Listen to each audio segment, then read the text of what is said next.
बच्चों, मैं दीपक शर्मा आपके अपने YouTube चैनल दीपक साइंस क्लासेस में आपका स्वागत है। और बच्चों, कैसे हो? आशा करता हूं कि आप सभी अच्छे होंगे, मस्त होंगे, स्वस्थ होंगे और लगातार अपनी पढ़ाई घर पे रहकर मस्त तरीके से कर रहे होंगे।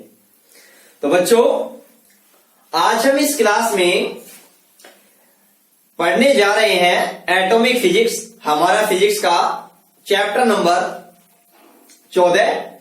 और हमने इससे पहले वाली क्लास में हमने किसी वर्ताकार कक्षा में कोई इलेक्ट्रॉन अगर गति कर रहा है तो उस गति कर रहे जो इलेक्ट्रॉन जिस वर्ताकार कक्षा में गति कर रहा है उस वर्ताकार कक्षा की त्रिज्या क्या है, ये चीज हमने ज्ञात कर ली थी।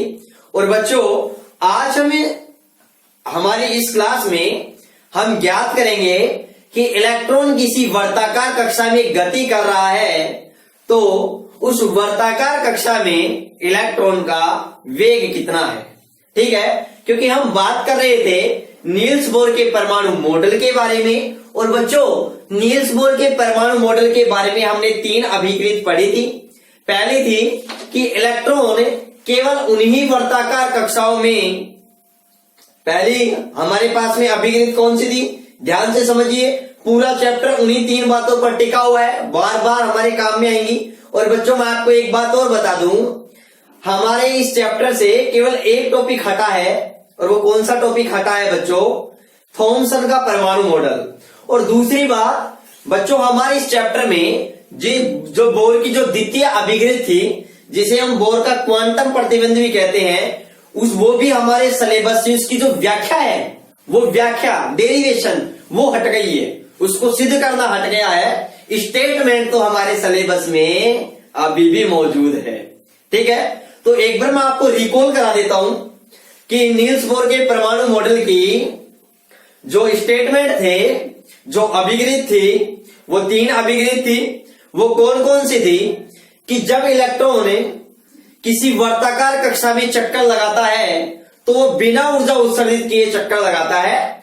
और उस वर्ताकार कक्षा में इलेक्ट्रॉन को गति करने के लिए जो आवश्यक अभिकेंद्रीय बल है वो इलेक्ट्रॉन और नाभिक के बीच में लगने वाला आकर्षण बल से उसे प्रदान करता है। या मैं कहूं कि इलेक्ट्रॉनों को वर्ताकार कक्षा में गति करने के लिए आवश्यक अभिकेंद्रीय बल इलेक्ट्रॉन और नाभिक के बीच में लगने वाला स्थिर वैद्युत आकर्षण बल या कूलाम बल प्रदान करता है। पहला स्टेटमेंट। दूसरा स्टेटमेंट क्या था? नील्स बोर ने बताया कि इलेक्ट्रॉन केवल उन्हीं वर्ताकार कक्षाओं में चक्कर लगाते हैं जिनमें इनका कक्षीय कोणीय संवेग mvr h/2π का क्या होता है, पूर्ण गुणज होता है। और बच्चों, इसको हम क्या लिख सकते हैं? n/h cut. और मैंने आपको बताया था h कट अपॉन क्या होता है बच्चों?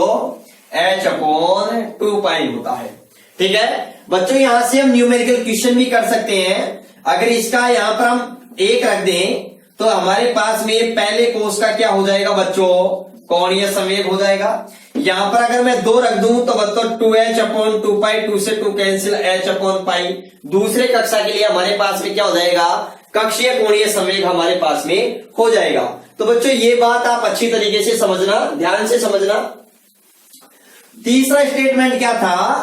नील्स बोर ने रदरफोर्ड के मॉडल की कमी को दूर करते हुए कहा कि इलेक्ट्रॉन जब वर्ताकार कक्षा में चक्कर लगाता है तो ना तो ऊर्जा का उत्सर्जन करता है और ना ही ऊर्जा का क्या करता है? अवशोषण करता है। तो कब करता है? जब इलेक्ट्रॉन निम्न ऊर्जा स्तर से उच्च ऊर्जा स्तर में जाता है। तो बच्चों, निम्न ऊर्जा स्तर से उच्च ऊर्जा स्तर में जाने के लिए आपको पता है एनर्जी की जरूरत पड़ती है। तो वो क्या करता है? एनर्जी का क्या करता है बच्चों? यहां पर अवशोषण करता है। क्या करता है? अवशोषण करता है। और बच्चों, जब उच्च ऊर्जा स्तर से निम्न ऊर्जा स्तर में आता है तो फोटोन के रूप में ऊर्जा का क्या करता है? उत्सर्जन करता है। तो ये बात क्लियर है। तो ये नील्स बोर के परमाणु मॉडल की 3 अभिक्रिया थी। ठीक है बच्चों, बहुत इंपॉर्टेंट है। आज हम बात करेंगे उन्हीं के माध्यम से हम इस क्लास में इलेक्ट्रॉन का कक्षीय वेग ज्ञात करेंगे।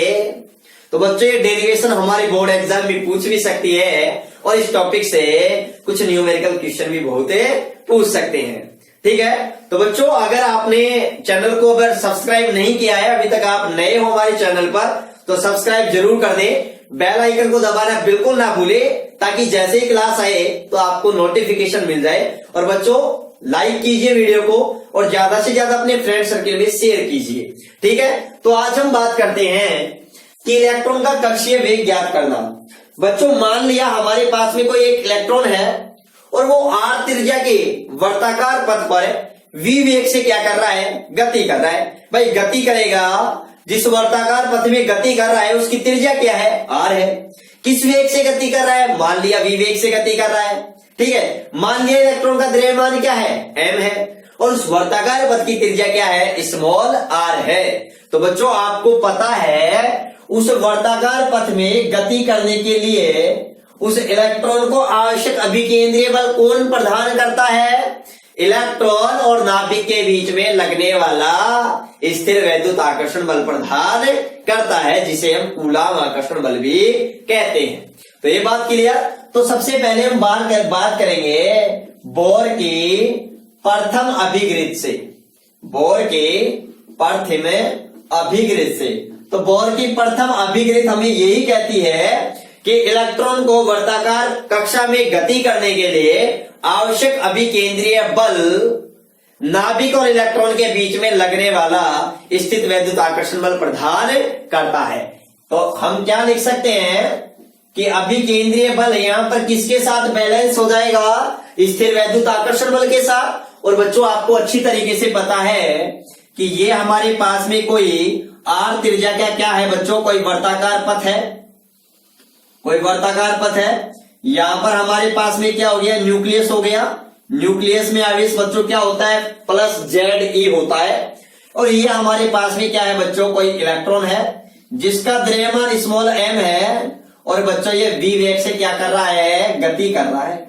और इस वर्ताकार पथ की जो त्रिज्या है वो बच्चों कितनी है, स्मॉल r है।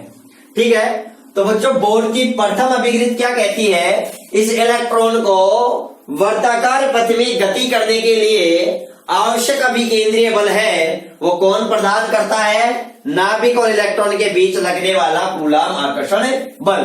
अब बच्चों कूलाम आकर्षण बल क्या है, F बराबर के Q1 into Q2 upon r²।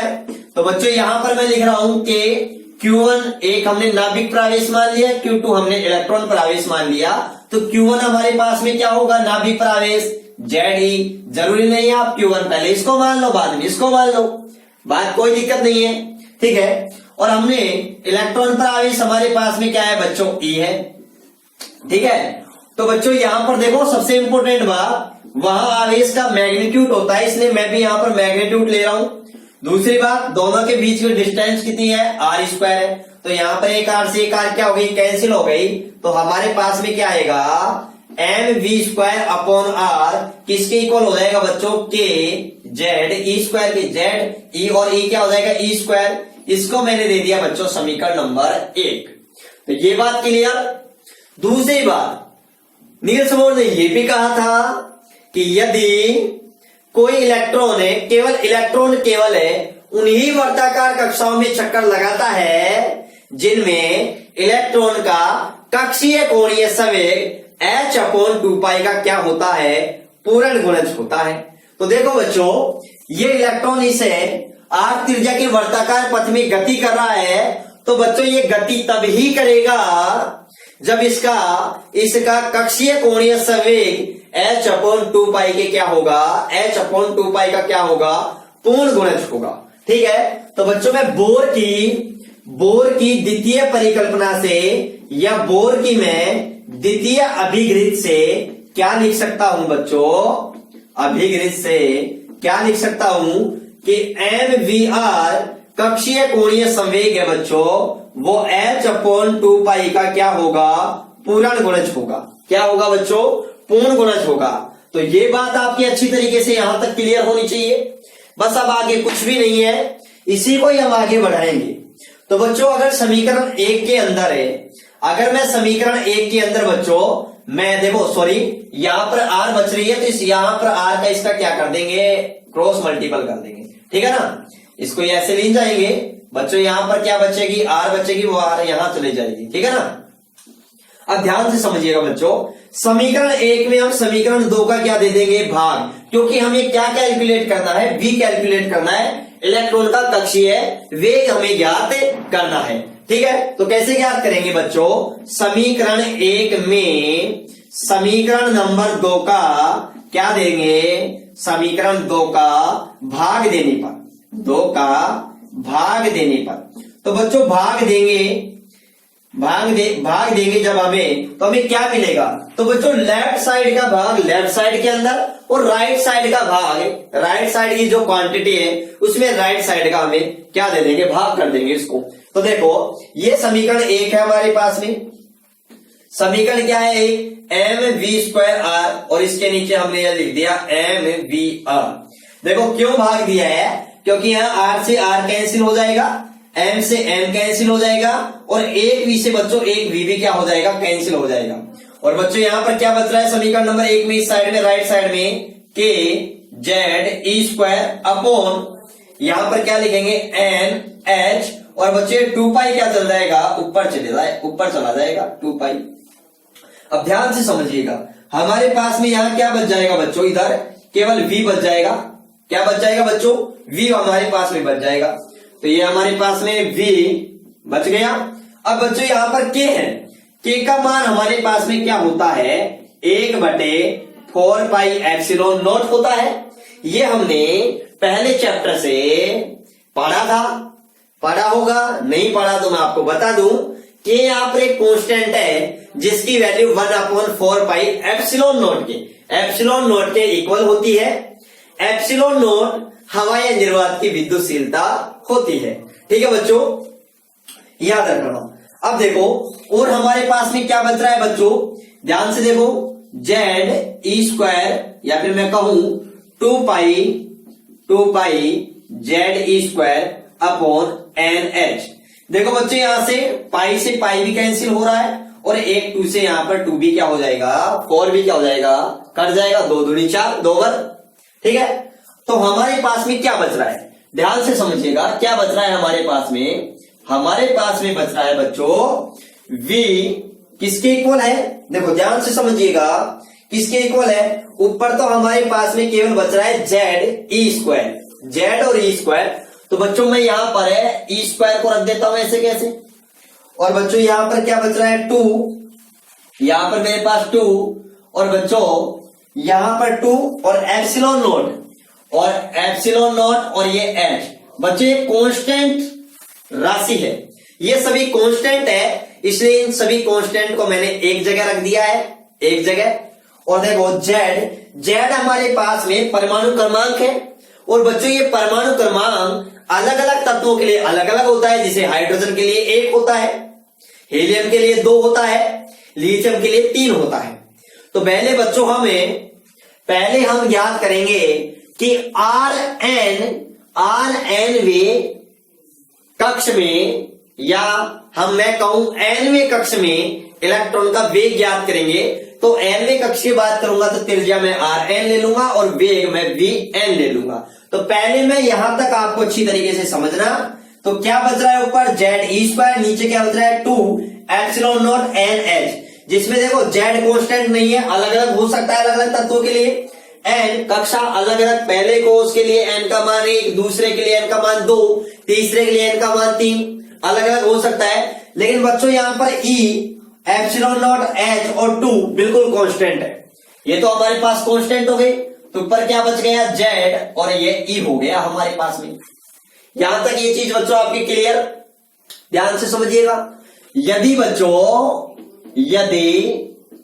nवे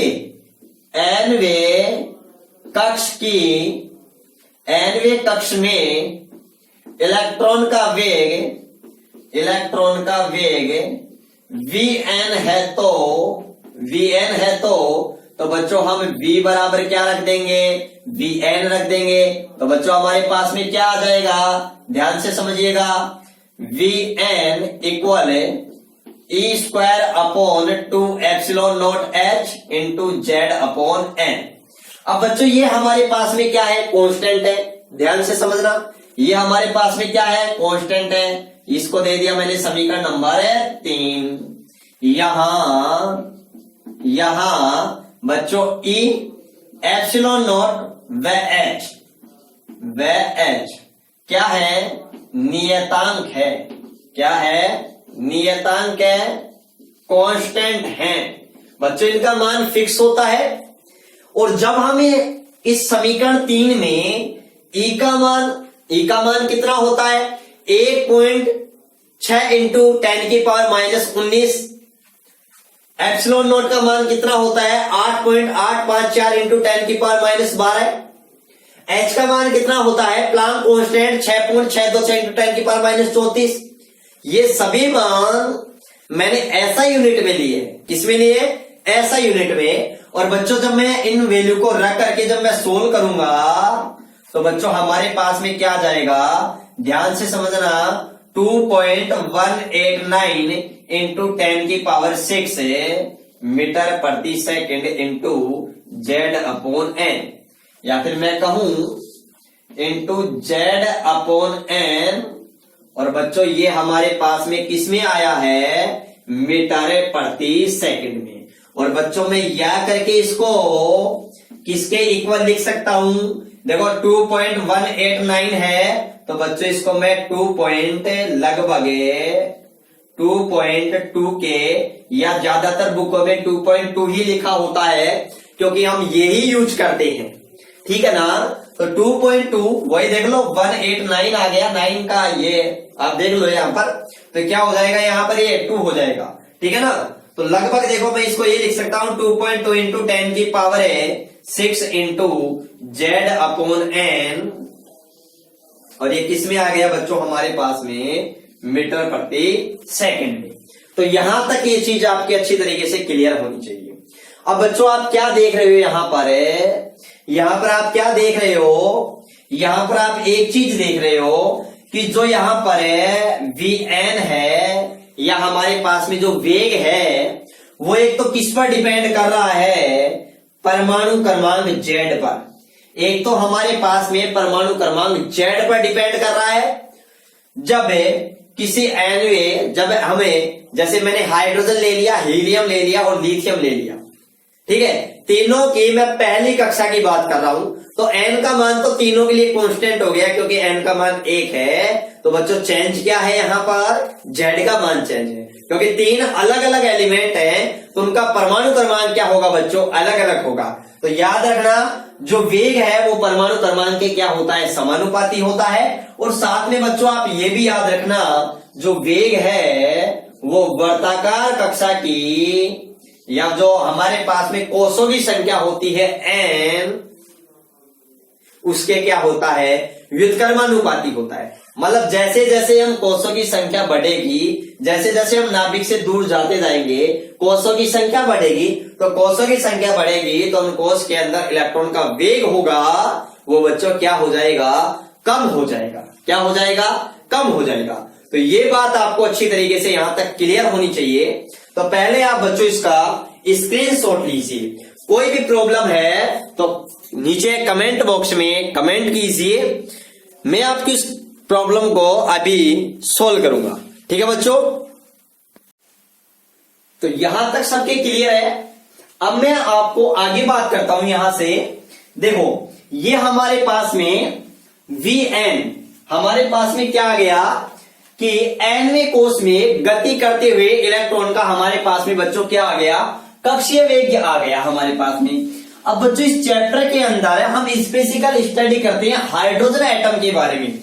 हमें कोई भी अगर रेडियस निकालते हैं तो हमें हाइड्रोजन एटम की सबसे पहले निकालते हैं, अगर हमें वेलोसिटी निकालते हैं तो भी हाइड्रोजन एटम की निकालते हैं। तो बच्चों इनके बारे में सबसे पहले मैं हाइड्रोजन एटम के बारे में कैलकुलेट करता हूं, क्योंकि जो नील्स बोर नामक वैज्ञानिक थे उन्होंने जो अपना जो मॉडल दिया था वो बच्चों किसके लिए दिया था, हाइड्रोजन एटम के लिए दिया था। किसके लिए दिया था, हाइड्रोजन एटम के लिए। तो ध्यान से समझिएगा, हमारे पास में देखिएगा, तो अगर मैं हाइड्रोजन एटम के लिए हाइड्रोजन एटम के लिए। तो बच्चों आपको पता है हाइड्रोजन एटम के लिए Z का मान कितना होता है, 1 होता है। Z का मान बच्चों कितना होता है, 1 होता है। ठीक है, यहां तक ये बात क्लियर। और बच्चों में हाइड्रोजन एटम के लिए मैं प्रथम कक्षा की बात कर रहा हूं। कौन सी कक्षा की, प्रथम कक्षा। तो प्रथम कक्षा के लिए आपको पता है n का मान कितना होगा, 1 होगा। तो जब हम समीकरण नंबर 3 में रखेंगे तो हमारे पास में जो प्रथम कक्षा है उसका जो वेग आएगा वो बच्चों क्या आएगा, 2.189 इंटू 10⁶ मीटर प्रति सेकंड। क्योंकि यहां पर Z का मान भी 1 है और n का मान भी 1 है। तो 1 में 1 का भाग देंगे तो 1 बढ़ जाएगा, मल्टीप्लाई करेंगे तो वो सेम ही संख्या आएगी। तो बच्चों हमारे पास में जो हाइड्रोजन एटम है उसकी जो प्रथम कक्षा है उसका वेग बच्चों हमारे पास में ये आता है, या मैं इसको 2.2 इंटू 10⁶ मीटर प्रति सेकंड भी लिख सकता हूं। ये बात क्लियर। सेंटीमीटर में भी हम इसको चेंज कर सकते हैं। आपको पता है 1 मीटर में कितने सेंटीमीटर होते हैं, 100 सेंटीमीटर होते हैं। तो इसको 10⁻² से क्या कर देंगे, मल्टीप्लाई कर देंगे। तो 10 क्या हो जाएगा, 8 सेंटीमीटर प्रति सेकंड हो जाएगा। ठीक है, तो कोई दिक्कत नहीं है। अब ध्यान से समझो, एक बड़ी ही इंपॉर्टेंट और एक बड़ी ही मस्त हमारे पास में एक बात निकल करके आती है। और वो बात हमें बच्चों हमारे पास में क्या निकल करके आती है कि जो हाइड्रोजन एटम है उसकी जो प्रथम कक्षा का जो वेग होता है, प्रथम कक्षा का जो वेग होता है वो C/137 के अनुपात के क्या होता है बच्चों, बराबर होता है। या फिर मैं कहूं V1 है उसका मान C/137 मीटर प्रति सेकंड होता है। ये बात आप ध्यान रखना अच्छी तरीके से, ठीक है ना। अब देखो यहां से एक बात जो काफी बार कॉम्पिटिटिव एग्जाम में ऑब्जेक्टिव टाइप क्वेश्चन में पूछ ली जाती है, और वो क्या पूछ ली जाती है, ध्यान से देखिएगा, ध्यान से देखिएगा। यहां पर बच्चों में हाइड्रोजन कक्षा की जो प्रथम है, हाइड्रोजन कक्षा की जो प्रथम है कक्षा है हमारे पास में, हाइड्रोजन एटम है उसकी जो प्रथम कक्षा है उसके अंदर इलेक्ट्रॉन का कक्षीय वेग और प्रकाश का वेग का अनुपात अगर मैं ज्ञात करूं तो बच्चों यहां पर मैं क्रॉस मल्टीपल कर दूंगा तो ये C इधर आ जाएगा। ऐसे कैसे, तो वह हमारे पास में क्या बच जाएगा, 1/137। अब देखो हमसे ये क्वेश्चन भी पूछा जा सकता है, और वो क्वेश्चन क्या पूछा जा सकता है, ध्यान से समझिएगा, ध्यान से समझिएगा कि जो हमारे पास में हाइड्रोजन एटम की प्रथम कक्षा में वेग और प्रकाश के वेग का जो अनुपात होता है वो कितना होता है, ये बात ध्यान से समझिएगा, कितना होता है। तो बच्चों याद रखिएगा वो अनुपात कितना होता है, 1/137 होता है। आप कहोगे सर कैसे होता है, आप कहोगे सर कैसे होता है, तो ध्यान से समझिएगा, ध्यान से समझिएगा। मैं इसको ऐसे भी लिख सकता हूं बच्चों, ध्यान से समझिएगा, इधर देखिएगा V1/C, V1 का मान आपके पास कितना है, C/137, और ये नीचे अगर मैंने C का भाग दिया है तो इसी इधर का भी भाग दूंगा। अरे पहले ऐसे देख लो, ऐसे देख लो, अगर अभी भी नहीं समझ में आया तो आप ऐसे देख लो। आपको पता है V1 इक्वल किसके होता है, C/137, ये बात क्लियर। इधर भी मैं C का भाग दे दूंगा तो इधर भी मैं C का भाग दूंगा, दूंगा तो दोनों तरफ दूंगा, एक तरफ हम नहीं दे सकते, इक्वलिटी रखनी होगी हमें, ठीक है ना। हमें किसी के साथ अन्याय नहीं करनी, न्याय ही करनी है, ठीक है ना। तो देखो यहां पर C से C कैंसिल हो जाएगा, तो V/C का जो मान है वो बच्चों 1/137 के क्या हो जाएगा, इक्वल हो जाएगा। और बच्चों बहुत ही मजेदार बात ये है कि आपको पता है 1/137 है, ये एक कांस्टेंट वैल्यू है जिसे हम किससे प्रदर्शित करते हैं बच्चों, अल्फा से प्रदर्शित करते हैं। और बच्चों इस अल्फा को हम क्या कहते हैं, सूक्ष्म संरचना नियतांक कहते हैं। क्या कहते हैं, इस अल्फा को हम क्या कहते हैं बच्चों, सूक्ष्म संरचना नियतांक। तो सूक्ष्म संरचना नियतांक बच्चों हम किसे कहते हैं, याद रखिए किसे कहते हैं, हाइड्रोजन एटम की प्रथम कक्षा का कक्षीय वेग और प्रकाश का निर्वात में वेग का जो अनुपात होता है उसे हम क्या कहते हैं, सूक्ष्म संरचना नियतांक कहते हैं। और बच्चों जिसका जो मान होता है वो किसके इक्वल आता है, 1/137 के इक्वल हमारे पास में आता है। ठीक है बच्चों, और ये मान भी जब हम इसको सोल्व करते हैं तो 7.23 इंटू 10⁻³ के क्या आता है बच्चों, इक्वल आता है। ठीक है, जब हम 1 के अंदर 137 का भाग देंगे तब हमारे पास में ये वैल्यू आ जाएगी। आपको ये याद रखने की जरूरत नहीं है, आप तो केवल ये याद रख लो। ठीक है ना, क्योंकि वो भी हमसे पूछ ले तो, बाकी पूछेगा नहीं। कॉम्पिटिटिव एग्जाम होता तो जरूर पूछता हूं। ठीक है, अब देखो यहां से हमें कुछ और इंपोर्टेंट पॉइंट के बारे में बच्चों हम चर्चा करते हैं। और वो इंपोर्टेंट पॉइंट हमारे पास में क्या है, हम वेग से ही रिलेटेड कुछ बात करेंगे बच्चों। ध्यान से समझिएगा, ध्यान से समझिएगा। सम इंपोर्टेंट पॉइंट, देखो बच्चों ध्यान से समझिएगा।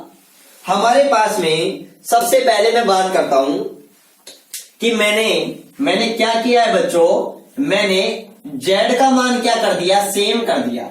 z का मान सेम है, इसका मतलब क्या है, मैं एक ही तत्व की बात कर रहा हूं। एक ही तत्व की क्या की जा रही है, बात की जा रही है। ठीक है, एक ही तत्व है, क्योंकि z है तो z आपको पता है कि अगर z का मान 1 है तो ये बात क्लियर है, वो हाइड्रोजन एटम ही होगा। z का मान 3 है तो ये भी क्लियर, वो लिथियम एटम ही होगा। ठीक है ना, तो z का मान अगर मैं इक्वल कर दूं तो जो वेग होता है बच्चों, वेग होता है वो केवल और केवल किस पर डिपेंड करेगा, किस पर डिपेंड करेगा, कोषों की संख्या पर। और जिसे हम बच्चों क्या कहते हैं, मुख्य क्वांटम संख्या, मेन प्रिंसिपल नंबर कहते हैं। ठीक है, जो 1 से स्टार्ट होती है इसका मान कभी भी 0 नहीं होता है। इससे पहली वाली क्लास में मैंने आपको ये बात क्लियर की थी। ठीक है बच्चों, अब देखो ध्यान से समझिएगा, ध्यान से समझिएगा, बहुत ही आराम से समझिएगा। अब यहां पर आपको पता है फॉर्मूले के अंदर Vn बराबर क्या है, 2.189 इंटू 10⁻⁶ इंटू Z/n मीटर प्रति सेकंड। अब ये Z का मान कांस्टेंट है। अब देखो ये भी एक तरीके से अगर मैं V1 अनुपात V2 अनुपात V3 ज्ञात करूं तो आपको पता है पहली कक्षा का वेग ज्ञात करूंगा तो भी ये संख्या तो रहेगी। हाइड्रोजन एटम है तो Z का मान ये 1 हो जाएगा हमेशा। कोई भी एक एलिमेंट की बात करूं तो उसके लिए Z का मान 1 ही रहेगा, मतलब इक्वल रहेगा, बार बार चेंज नहीं होगा पहली दूसरी कक्षा में जाएंगे तो। ठीक है ना, तो ये तो हो गया कांस्टेंट। अब वो अलग अलग कक्षा की बात करेंगे, पहली कक्षा है तो 1 का भाग दे देंगे, दूसरी कक्षा है तो 2 का भाग दे देंगे, तीसरी कक्षा है तो 3 का भाग दे देंगे। तो बच्चों जो रेशियो आएगा हमारे पास में वो हमारे पास में क्या आएगा, वो रेशियो हमारे पास में क्या आएगा, 1:1/2 अनुपात 1/3। क्योंकि Z तो क्या है, कांस्टेंट है, तो नीचे n देखो 1 है तो 1 ही आ जाएगी, क्योंकि नीचे है तो 1 में किसी भी अगर हम भाग देंगे वो संख्या आ जाएगी। 2 है तो एक्स्ट्रा में नीचे 2 और आ जाएगा, 3 है तो 3 और आ जाएगा नीचे। ठीक है ना, तो ये बात आपको ध्यान रखना है थोड़ी। अच्छा दूसरी बात हमें क्या याद रखना है, ध्यान से समझिएगा। यदि हमारे पास में आपसे क्वेश्चन पूछ लिया जाए कि हाइड्रोजन एटम की प्रथम कक्षा का वेग और प्रकाश का वेग, प्रकाश का निर्वात में वेग का जो अनुपात होता है उसे हम सूक्ष्म संरचना नियतांक कहते हैं। और इसका जो मान होता है वो किसके इक्वल होता है बच्चों, 1/137 के इक्वल होता है। ये भी हमसे कॉम्पिटिटिव एग्जाम में पूछा जा सकता है, हमें अच्छे से पढ़ना है। ठीक है ना। अब देखो दूसरी बात हमारे पास में क्या है, जैसे आपको ऐसे भी दे सकता है कि Z का मान तो क्या कर दिया, कांस्टेंट कर दिया। Z का मान तो क्या कर दिया, कांस्टेंट। और आपको कह दे, आपको ये बोल दे, क्या बोल दे, ध्यान से समझिएगा। जैसे मैं आपको बता रहा हूं कि V1 है और V1 है तो आपको पता है, जैसे मैं कहूं एक कक्षा के अंदर, जैसे मैं कहूं किसी एक कक्षा के अंदर इलेक्ट्रॉन का कक्षीय वेग है और उसका मान जैसे मैं कहूं N1 के अंदर है और V2 है वो किसके अंदर है, N2 के अंदर है। तो बच्चों यहां पर जो V1/V2 हम जो कैलकुलेट करेंगे, आपको पता है ये व्युत्क्रमानुपाती है, तो V1 होगा वो क्या होगा, 1 अपॉन हमारे पास में क्या होगा बच्चों, N1। V2 है वो हमारे पास में क्या होगा 1/N2। तो बच्चों यहाँ N2 ऊपर आ जाएगा और N1 क्या आ जाएगा नीचे चला जाएगा, ठीक है ना। कब? जब Z का मान हमारे पास में बच्चों क्या हो, कांस्टेंट हो। तो मैं ये लिख सकता हूं, ये आपको बता सकता हूं अच्छी तरीके से, ध्यान से समझिएगा कि जो V1 है और जो V2 का अनुपात होगा, तो जब व्युत्क्रमानुपाती होते हैं, तो याद रखना जब 1 आएगा तो यहां पर 2 आएगा, 2 है तो यहां पर क्या जाएगा 1 आ जाएगा। ये बात हमें अच्छे से क्या होनी चाहिए, क्लियर होनी चाहिए, क्योंकि ये फॉर्मूले जब न्यूमेरिकल बहुत शॉर्टकट के अंदर, बहुत शॉर्ट और स्वीट मेथड से हमें अनुपात ज्ञात करना है, तो हमें ये सब चीजें अच्छी तरीके से क्लियर होनी चाहिए, ठीक है ना। एक एक कॉन्सेप्ट अच्छे से कवर होना चाहिए हमें, ठीक है ना। उसके बाद में अगर मैं बात करूं आपसे बच्चों फोर्थ पॉइंट के बारे में, हाइड्रोजन एटम के लिए, तो आपको पता है हाइड्रोजन एटम के लिए Z का मान 1 होता है। प्रथम कक्षा की अगर मैं बात करूं तो प्रथम कक्षा में जो वेग होगा V1, उसका मान कितना होगा बच्चों 2.2 इंटू 10⁶ मीटर प्रति सेकंड। कोई दिक्कत नहीं है, चाहे आप ये लिखो और चाहे आप ये लिखो, कोई दिक्कत नहीं है। अगर मैं दूसरी कक्षा की बात करूं तो हाइड्रोजन एटम Z तो सेम है, बस 2 का भाग दे देंगे, इसमें 2 का भाग देंगे तो बच्चों हमारे पास में जो V2 आएगा वो क्या आएगा 2 का भाग देंगे, 2 एकम 2 और 2 एकम 2 इंटू 10⁶ मीटर प्रति सेकंड। अगर इसी प्रकार से n का मान 3 में तीसरी कक्षा के अंदर मैं अगर क्या ज्ञात करना चाहूं, इलेक्ट्रॉन का वेग ज्ञात करना चाहूं, तो मैं इसके अंदर भी बच्चों की इसका भाग दे दूंगा, 2 से इसको डिवाइडेड कर दूंगा और हमारे पास में क्या आ जाएगा, इसका मान आ जाएगा, ठीक है ना। तो ऐसे ही हम ज्ञात कर सकते हैं बच्चों। तो अभी तक आपके कोई डाउट हो तो नीचे कमेंट बॉक्स में जाइए और वहां पर कमेंट कीजिए। आज मैंने ये टॉपिक अच्छे से क्लियर कर दिया है, इलेक्ट्रॉन का कक्षीय वेग ज्ञात करना, ठीक है बच्चों। आपको यहां तक के नोट्स नीचे डिस्क्रिप्शन में टेलीग्राम चैनल का लिंक दे रखा है, वहां जाइए, टेलीग्राम चैनल से जुड़िए, वहां पर आपको इसके जहां तक पढ़ा दिया गया है वहां तक के आपको नोट्स मिल जाएंगे। क्योंकि बच्चों आपके नोट्स हैं वो मैं हर साल की तरह इस बार भी उसको अपडेट कर रहा हूं, कुछ न्यूमेरिकल और ऐड कर रहा हूं, तो थोड़ा धैर्य, थोड़ा संयम बनाए रखें। आपको नोट्स, मैं आपके लिए मेहनत कर रहा हूं, तो नोट्स को आप तो जरूर मिलेंगे, ठीक है ना। तो अगर आपको यहां तक के नोट्स चाहिए तो आप टेलीग्राम चैनल को ज्वाइन कर लीजिए, नीचे कमेंट बॉक्स में कर दीजिए, मैं वहां पर आपको उसका लिंक शेयर कर दूंगा, तो वहां पर आपको अवेलेबल करवा दूंगा। जो भैया व्हाट्सएप नंबर से जुड़े हुए हैं तो वो व्हाट्सएप से, वहां से भी आप PDF प्राप्त कर सकते हो। बाकी मैं आप लोगों के लिए ही ये क्लासेस लेके आ रहा हूं, ठीक है। तो बच्चों ज्यादा से ज्यादा अपने फ्रेंड सर्कल के अंदर शेयर कीजिए। कोई विद्यार्थी जो गवर्नमेंट स्कूल में पढ़ रहे हैं, बहुत सारे ऐसे विद्यार्थी हैं जो कोचिंग नहीं कर पाते, घर पे रहकर पढ़ना चाहते हैं, उनको कुछ अच्छी तरीके से स्टडी मटेरियल अवेलेबल नहीं हो पाता है, ठीक है ना, हर किसी सर की उनको समझ में भी नहीं आती है। तो बच्चों अगर मैं आपको पूरा कंटेंट अवेलेबल करवाऊंगा, ठीक है ना, बस थोड़ा आप संयम बनाए रखें, धैर्य बनाए रखें, ठीक है ना। तो आज हम हमारी क्लास में यहीं तक रखते हैं, फिर हम आगे बात करते हैं, ठीक है ना। तो ईश्वर से मैं आपसे प्रार्थना करता हूं कि आप सब स्वस्थ रहें, मस्त रहें, प्रसन्नचित रहें, आह्लादित रहें और इस सृष्टि की संपूर्ण खुशियां आपके और आपके परिवार को प्रदान करें, ठीक है। मिलते हैं अपनी अगली कक्षा में, तब तक के लिए धन्यवाद, नमस्कार, बाय बाय।